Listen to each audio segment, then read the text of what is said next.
Oluwatosin, Adeniji University of Hertfordshire. I graduated last year, 2022. In Business management with digital marketing. Basically, I chose my course because I have a desire to to grow my business and to actually be a business promoter to other fashion brands, other businesses, both in Africa and other parts of the world. Basically, business management started from the desire to basically manage business because I have a fashion brand that I'm actually managing for myself and I want to promote other people's business. Let me say basically, as I said, the course was business management with digital marketing. I would say the course was much more focused on the business management aspect of it and less with the business management less with the digital marketing. Yeah, because I remember trying to do my thesis in digital marketing, but there was yeah. less support with digital marketing. So I had to like maneuver the topic towards supply chain, which the supervisor was much more interested in. Something like that. Yeah. So would you say a student who is looking to get into your course, maybe at your university, they should consider looking maybe at a course that is more digital marketing focused rather than your course, which is more business focused? If you're much more interested in digital marketing, I would say no. Okay. So it's just going to be much more better for you because I had some colleagues that was much more oriented. He wants to do supply chain. So for that kind of person, it was perfect for him. He was already prepared for what is coming. But I was coming with the mindset of having the digital marketing to my As an element, it wasn't part of it. yeah. So see, that's what I would advise. If you want the business management aspect, just know that you can get it from the university. But if you want the major of digital marketing, you will not be able to go with it. Okay. And Let me start with the best. okay, that's all right too. Yeah, I think it was actually good. The university was, let me say, yeah, coming from the Nigerian perspective, comparing it with the UK perspective, I think the university was okay, although I have to adapt to the new way of life. For example, the COVID had effect on the structure in a way that some of the lectures was online, while some was in the physical class. So unlike probably few years before the COVID, where you have to go to the physical class for study.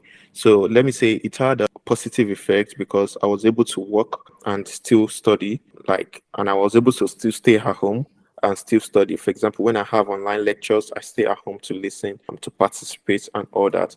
And there's this, I think it's called AEB, yeah, whereby it assists you to the course itself. There's a lecturer taking the course itself, whereby we have the AEB, where it's like a tutorial class. Another lecturer assists us to make sure that we pass the course, like just like an add-on.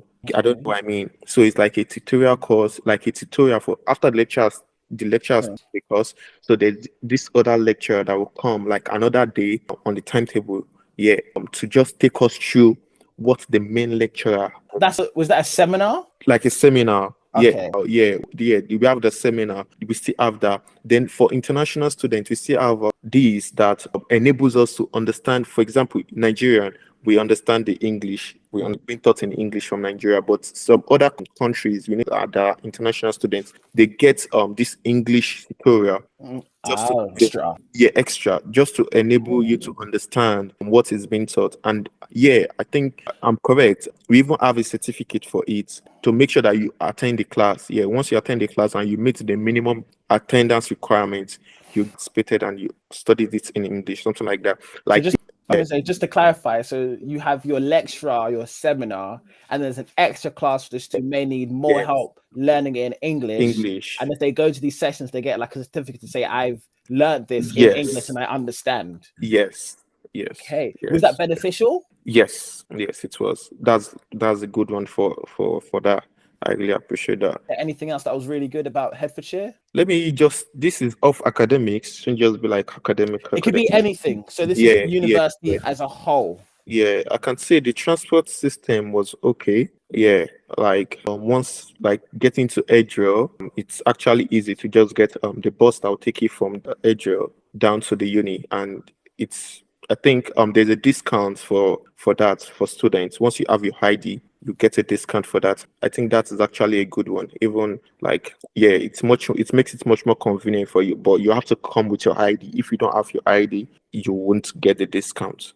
To be honest with you, that was like the trauma of the uni. I'm being honest with you, it was a trauma for me. Like, tell us. no, when I got the admission, like I'm even happy. Like I'm happy to even talk about this. Like seriously, it wasn't easy. It just like just have to thank God. Yeah. So this was how I got the admission. I was in Nigeria and I was like, yeah, like I just made it. I hope I won't just extend this video like because this is like me telling my mind. It's all good. Yeah, I was in Nigeria and I was like, yeah, something up. I'm actually a patriotic Nigerian. Like, I don't really want to leave patriotic. Nigeria. Oh, okay, yeah. Nigerian. Like, I didn't want it to even leave Nigeria for anything. I wanted to just do my business, be fine in Nigeria. But all of a sudden, I just happened. I don't even know about the end source of a thing. There was an issue that happened in Nigeria, like the youth and all that. So that happened, and that psyched my head, and I was like, I think I need to move. Like, this government is not supporting young entrepreneurs. Like, they're not reasoning along with me. I just said, okay, next year I'm moving. Like, yeah, I'm moving. I started saving my little money from my business, saving little. And then it got to the point where I got the admission through an educational agency in Nigeria. I'm not going to promote them yet because we're on something else now. So I got the admission. Then it continued. Then I started looking for money. Like the money was more. You get what I mean? So it cost a lot. It cost a lot, bro. I had to tell my parents, tell my mom, tell my brother that I need some amount of money. I need to get this. I need to pay for this. And now I've gotten the admission. Then I reached out to my uncles and my aunties. They tried to assist, and I was like, "Good, I really have to leave. Like, if I don't leave this October, something will. So to be honest, we just cut the long story short. Everybody came to me. I came to my aid myself, find myself in the UK. But the amazing thing is, before I left Nigeria, I received a notification. I think the first notification that my like I need to pay the first payment of my school fee. But because I was full of anxiety that I wanted to leave, I didn't bother to tell anybody. I just know that when I get to the UK, I'm going to be able to maneuver myself to pay. So just clarify that. So before you left Nigeria, they said you have to pay. I paid. Then they were collecting like I think £1,000, £2,000 minimum. Okay, so it's like a what you call a deposit. Yeah. I paid the deposit, £2,000. When we but get then to the UK, okay. Yeah, so I paid that. Then there was the next payment because the school resumed September, but I was still in Nigeria September until October. So you stayed in Nigeria from September and then moved to UK in October. Okay, and so when was the next payment? In October. And that's when you came over. So it was like I received the notification for the October payment today, like in October. No, like 2 days before I left Nigeria. So just before you left, you went from a deposit of £2,000 thinking, okay, that's okay. And then you thought, I've got 2 days left. What are they telling me? And then all of a sudden, but I still have to leave. So when I got to the UK, I just had to settle down. My brain was like, now you are here. Now you need to study. Now you need to get money. Now you need to do this. Now you need to do that. So it's like, so basically the funding or the payment structure was at disadvantage to me because I learned that there are some other units that once you get there, in as much you've paid your first deposit, you can actually tell the school that, oh, this is how I want to be paying. Like, like a schedule. Yeah, but the University of Hertfordshire, they already had a standard schedule of theirs, which is like I think maybe 3 or 4 installments, and maybe you have to pay.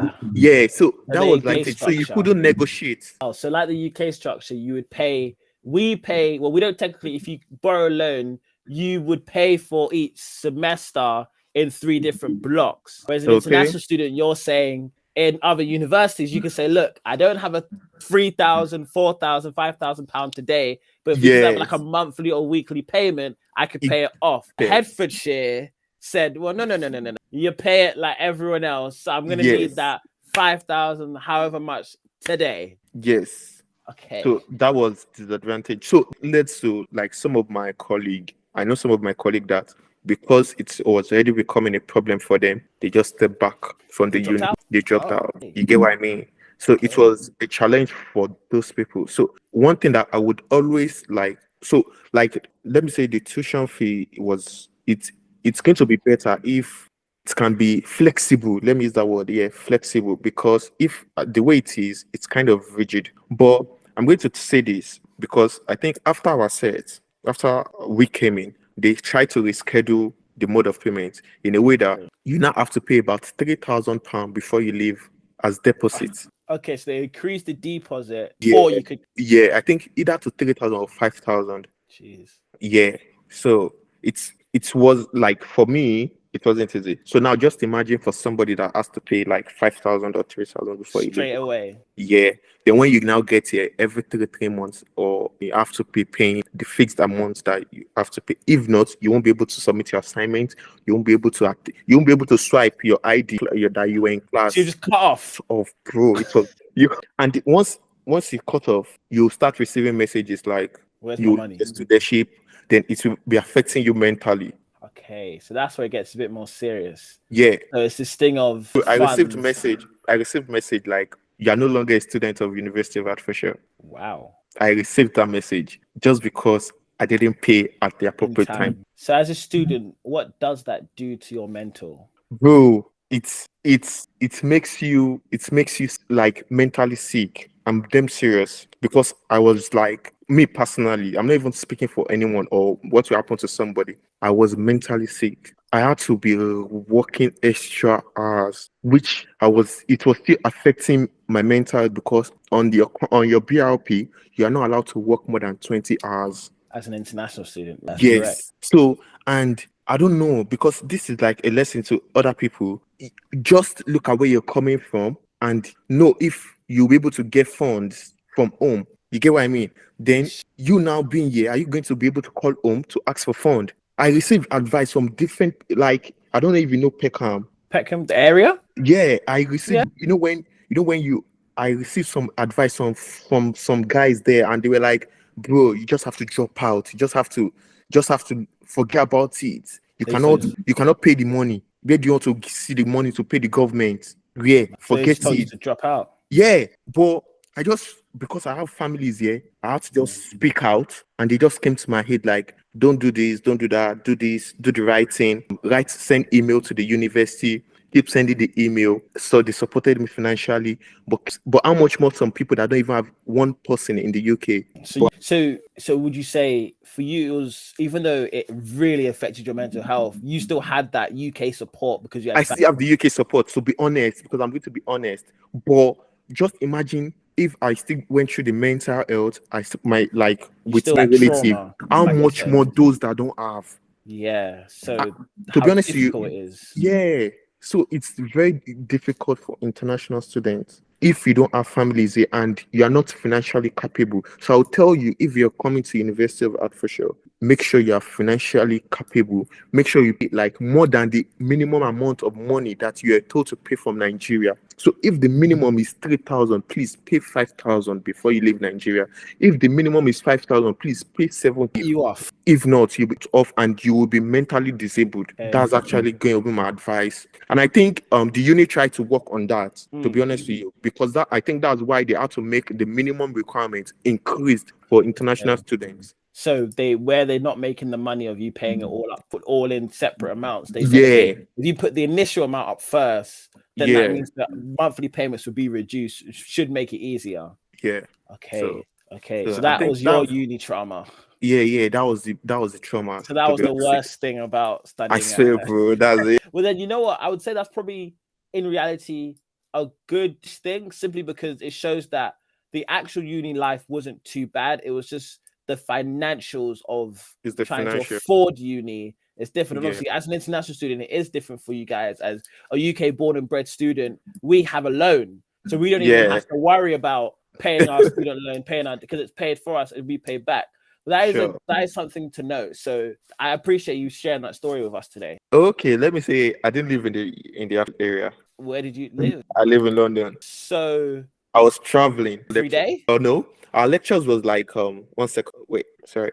Our lectures was I think we started with 4 days a week. 4 days? No, either 4 or 3 days a week. Okay. But I knew we'd reduce it to 3 days a week. Okay. Then after the 3 days a week, 2 days. Then subsequently, it was just online. And online where lectures. Were you, where were you when you said you were commuting from London? How long did it take you to get to Hertfordshire? That was like a trip. Like, let me see, 2.5 hours. 2.5. So you were traveling 2.5 hours every week, 2-3 days a week. Yeah.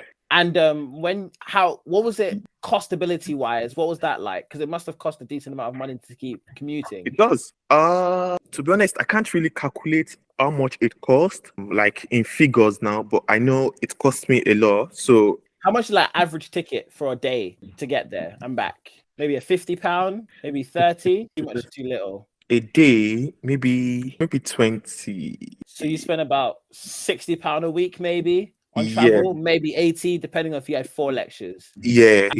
Would you say that was difficult to pay as an international student, or was that manageable with the jobs you had? For international students coming from London, it's expensive. Okay. It's expensive because, even just calculating it, 1 second, calculating it like to Naira, you'd be like, I'm spending 60,000 to get to university. It's kind of expensive. I don't even know, like, if you just come to the UK, you have this mentality of converting your money to Naira. Okay.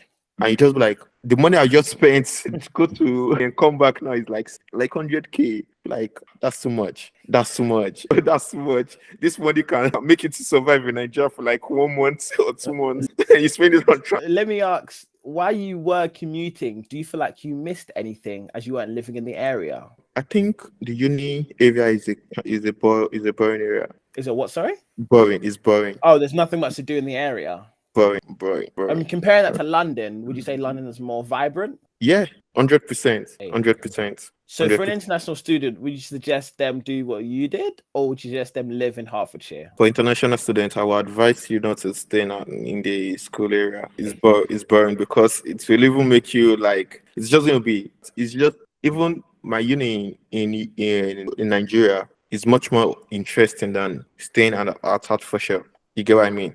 Hertford is a kind of like enclosed area, no vibe, no social, no party. You get what I mean? Okay, and so it's not as much to do as a student as whereas back in London, there's a couple of things you could get up to. Sure. Hang out with friends, even get different job, get exposed. Yeah, that you came from Nigeria to UK. Staying in Hertford is just gonna be like you came to the UK. I don't know if you get it. Yeah. So that makes sense. It does.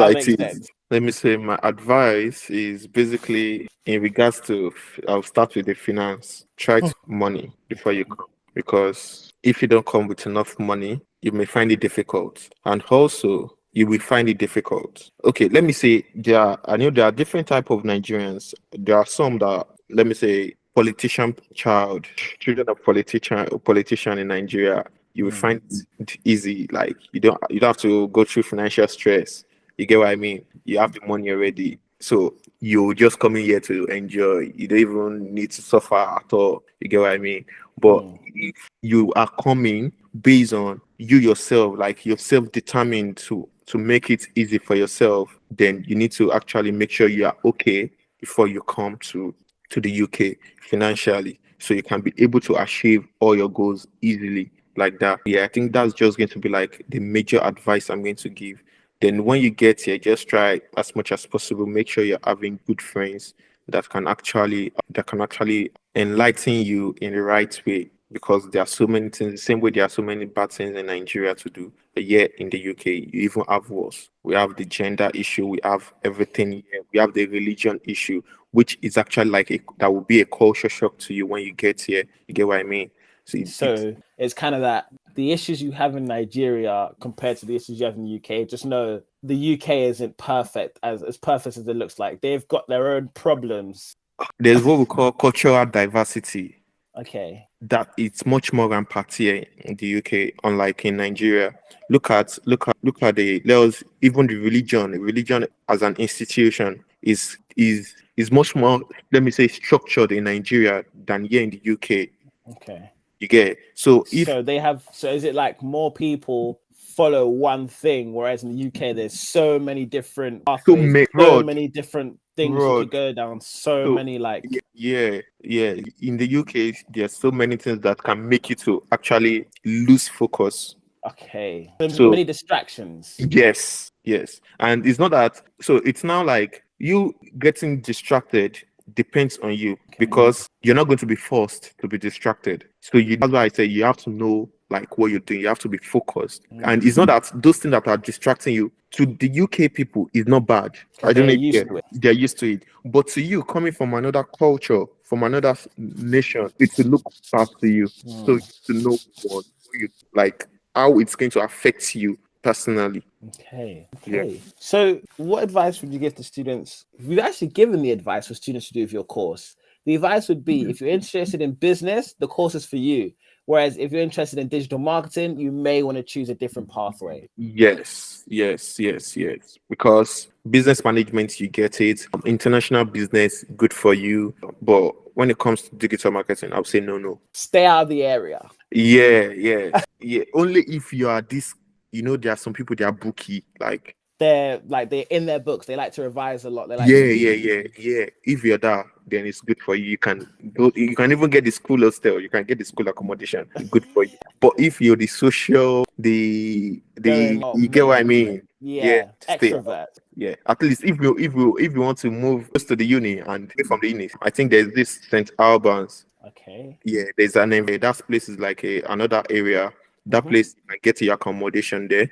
And then some guy stays in Luton, which is actually like still close to Hertfordshire. So those kind of areas is okay. So you can stay there and you can commute to school and come back, and you still have you can have a good grade. Good time. You can enjoy your social life, and you can achieve all your goals that you want to. Choosing why you chose to study in the UK over studying in Nigeria / doing an apprenticeship. If I briefly remember, you said it was about how the government was not supporting young entrepreneurs. So then why was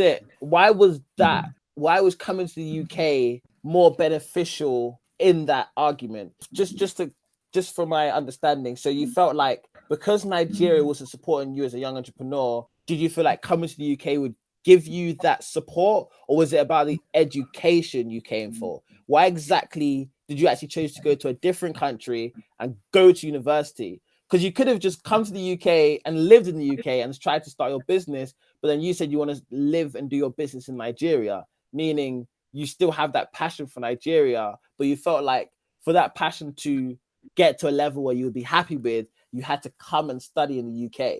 Okay, thank you for that question. Let me respond to it this way. There's something that is called like you can learn on the job. Yeah, and you can learn on the job, and you can decide to study it academically. Do you understand what I mean? So now learning on the job is like doing my business, and I'm actually growing gradually. I'm failing and I'm succeeding. I'm failing and I'm succeeding till when I will get to the top. That was what I was doing in Nigeria with my fashion business. But along the line, I discovered the country or the government is not actually like something is not like, I'm not seeing the fate in it. So if I just continue like that, I will just continue to scramble. I don't know if you get what I mean. So do you mean kind of like, so if you failing and succeeding, that learning part, although you were learning, it's how do I get now to the next level? I'm still at the same level learning, but I need something's missing in between where, because I want to be here, but I need something here to help me get here. And you felt like your government wasn't supporting you, or there wasn't enough support for you to get this knowledge here. So if you come to the UK would give you that knowledge. So I felt coming to the UK, studying business management, then using the knowledge I'm going to get from the business management will help me to upscale my business. So it's that kind of like the knowledge. So you feel like the UK education system / the UK, what you can learn can help you take your business in Nigeria to the next level. Yeah. Okay. Then I can promote my business like you want. Yeah. Yes. So what is life at Security Industry Authority like as a business analyst / project supervisor? Okay. That's actually my job role. Let me say, as a business analyst, I've been able to maneuver the business world in the security industry, because after I finished my master's, I decided to enroll for a business analyst training which was to promote and to make sure, I'm much more employable, and to make sure that I have versatile knowledge about what is happening in business and how to manage business. So that was actually why I decided to just go for the training in business analyst. And let me say, personally, it had actually opened my eye to understand what is actually happening in business as a business analyst, and also in the security sector, basically. Yeah. Okay. And are you enjoying working there? Say few weeks ago. Okay, let me say I'm still in the security industry. Yeah, because I'm still there, but I'm devoting more time in my business. Okay, so you're focusing. You've got a 9 to 5 to feed and eat you, but you're still trying to build your own business. own business. Yeah, because basically the business is the goal. Right, so why would you say it was needed? Because it's like capital. Money. Yeah. So you're using the money you get from your day job to fund your side hustle, which is a capital, to grow the business. Okay. Perfect. Yeah, there's change. There's a positive change. This sense of mentality, like the way I think, has actually been different from the way I used to think in Nigeria. Because in Nigeria, I just used to think like, it's about myself. It's about myself. It's about myself. But coming to the UK, there's this sense of responsibility that, even if you have to think about yourself, you still have to think, you still have to be hardworking, you still have to do some other things to help some other persons back home. For example, we still have families back home, we have friends back home. I have a community of young people that are in universities in Nigeria. I created a WhatsApp group from, and as of today, I have an humanitarian group that is registered in Nigeria, which is the Adeniji Oluwatosin humanitarian community. So the little that, out of the little that I can be able to get here, there are still some uni students doing their BSc in Nigeria that needs little funding, that I'm actually using the little I have to help every week. So things like that is what skill, just keep us motivated. Like, I'm not just here for myself, but rather there are so many people back home that actually needs to be helped. So like that. Would you say that came from the experience you had when trying to pay yourself? I would say yes. But 1 second. Why I said yes is because for the past, let me say, 5 years, I've been into like charity, in the sense that I do it once in a year. What do I mean by once in a year? Like, I have a fashion brand, so I give clothes to the less privileged, like the homeless. I give them clothes once in a year, and it has been on for like 5 years. But now, that's why I said like 1 second. So now coming to the UK, finding it difficult to achieve some things, but thank God I didn't actually quit. I actually finished the program. I graduated. Even my mom was able to come for my graduation. You get what I mean? So like, I just look at it like, now I've achieved that. There are so many people back home that even to achieve their second university is actually difficult. So it's not going to be a bad idea to be able to help one or two like that. In your personal opinion, do you think studying in the UK as a Nigerian international student is worth it? Yes, it's worth it. It's worth it. I wouldn't say no, because let me say, just for you to leave the shore of Nigeria to study in the UK, not even like University of Hertfordshire specifically, it's actually a plus. It's an additional. The international knowledge is a plus to you. I'm talking about this like from a sociological perspective. There's what they say, experience is good, but exposure is better. So for you, it was about exposure, about being around something different. So where the worth it for you is, it's in Nigeria, you would have been around Nigerians, you'd have had Nigerian experience, you would have had Nigerian business people, Nigerian ethics, Nigerian politics. But what you came here and paid for is that different point of view of, this is not just English or UK people or politics. There are so many different cultures, so many different mindsets, so many different experiences, so many people I can learn from. It's like paying for a course, but you're studying and you get a degree out of it. Yeah, you get it. For example, let me just give you this illustration. I met a man, he's a Ghanaian, recently, and we started talking, and he was giving me ideas. Like, we're just chatting, and it was interesting to me. Like, when word of wisdom, different ideas was coming up. And I'm like, now, why we're having this conversation, why I mentioned this is that Now, if I should go to Ghana to if I should meet this man in Ghana, our level of reasoning will be different from we meeting in the UK. Okay. I don't know if you understand what I mean. So it's kind of the context. Meeting in the UK would be different from you meeting in Nigeria. Yeah. Why? Exposure. Let me define that as exposure. Yeah, could you go into a bit more detail what you mean by what is the difference between you meeting this Ghanaian in Nigeria in the UK? Yeah. There's a difference between a Ghanaian in Ghana and meeting a Ghanaian in UK. What is that difference? How can I explain this? As someone who's born and raised in the UK, I've never met a Ghanaian in Ghana, but a Ghanaian in the UK. So I could tell you the perspective of someone from the UK, but I don't know what the difference would be. I don't have to define it, but what I'm trying to say is the way his level of exposure, like what he has seen over the years in the UK, you can't compare it with what somebody in Ghana or who has only lived in the shore of Ghana. Okay. Our level of communication. So what he's seen and experienced. Yeah. So just to understand, in your opinion, someone who has studied, has worked and lived in the UK has more life experience in the fact of the amount of people they've met, the different people they've met. Because obviously in Ghana, they might have just met Ghanaians. Whereas in the UK, we're a very diverse country where there is all different cultures, all different beliefs, all different types of people. So you feel like meeting someone in Ghana, they're gonna have a very biased opinion of like just limited.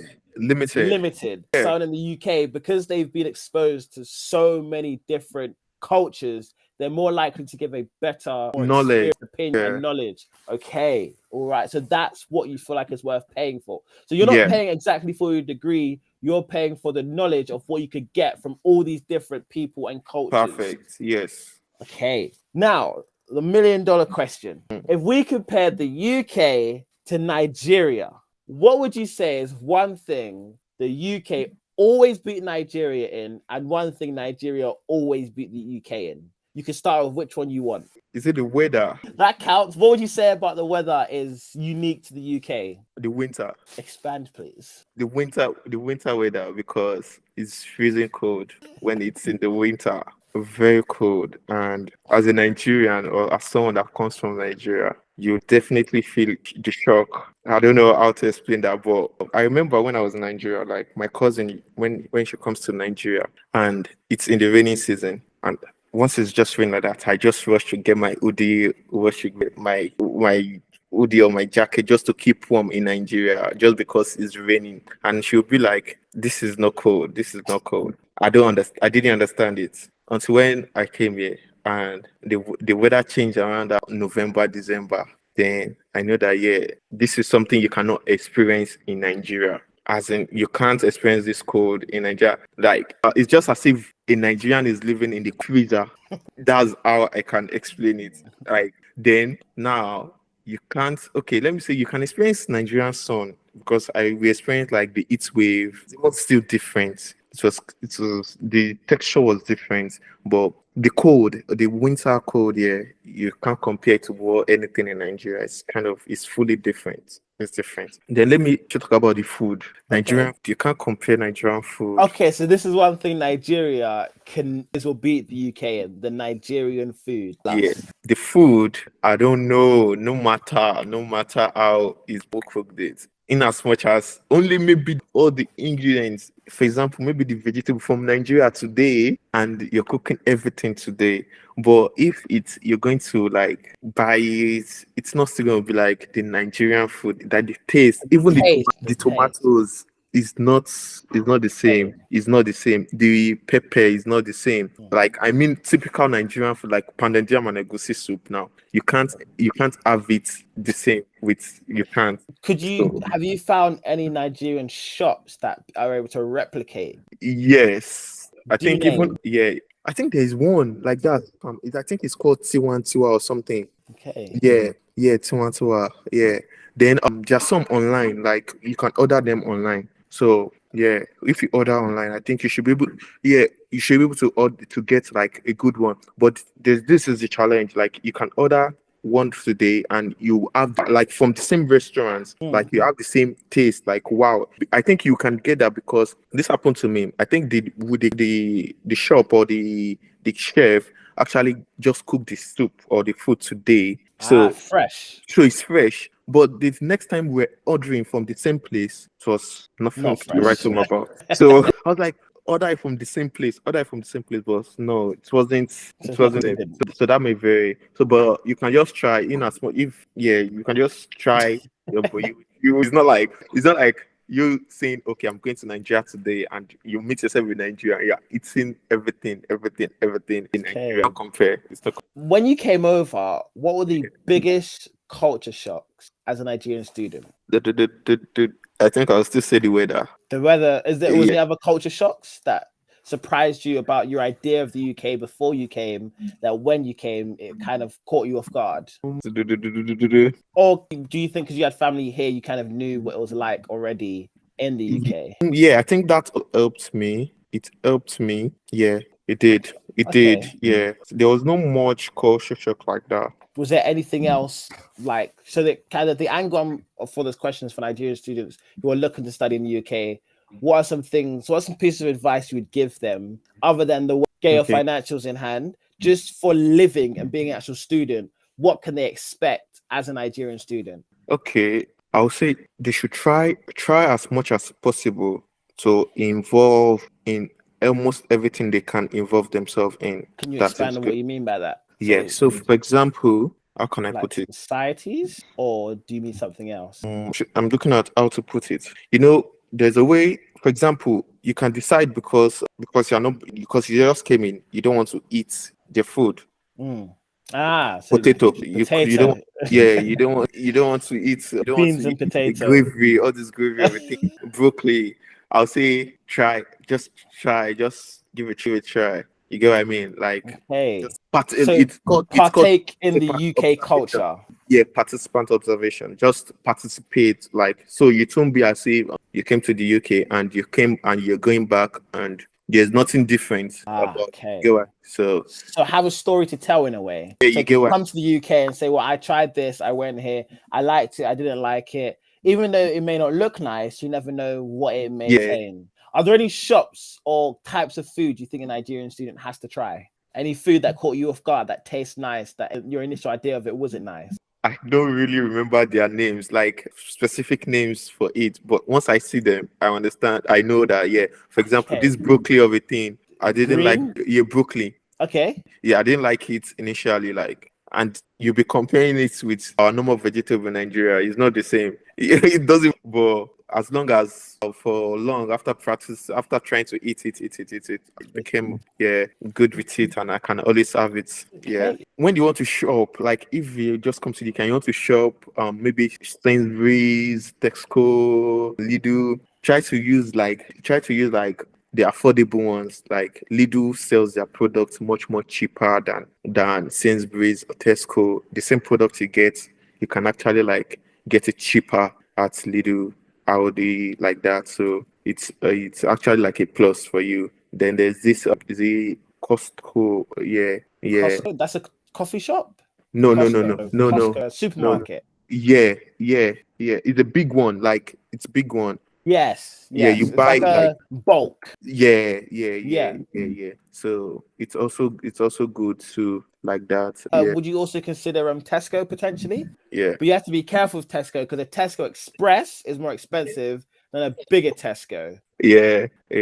I think it's just Lidl. Just do Lidl. Then there's like all those £1 shop, like Poundland. Yeah. Then Savers. Yes. Yeah. But go to Lidl if you have a Lidl. Yeah, that's the best for you. If there's any means by which you can always get Nigerian Fanta, please bring it. So if there's any Nigerian plug that has Nigerian Fanta, bring it. Like Nigerian Fanta is different from UK Fanta. Just note that you will always enjoy Nigerian Fanta. Whenever I have Nigerian Fanta, I'm always happy. Like, yeah. So it's always good.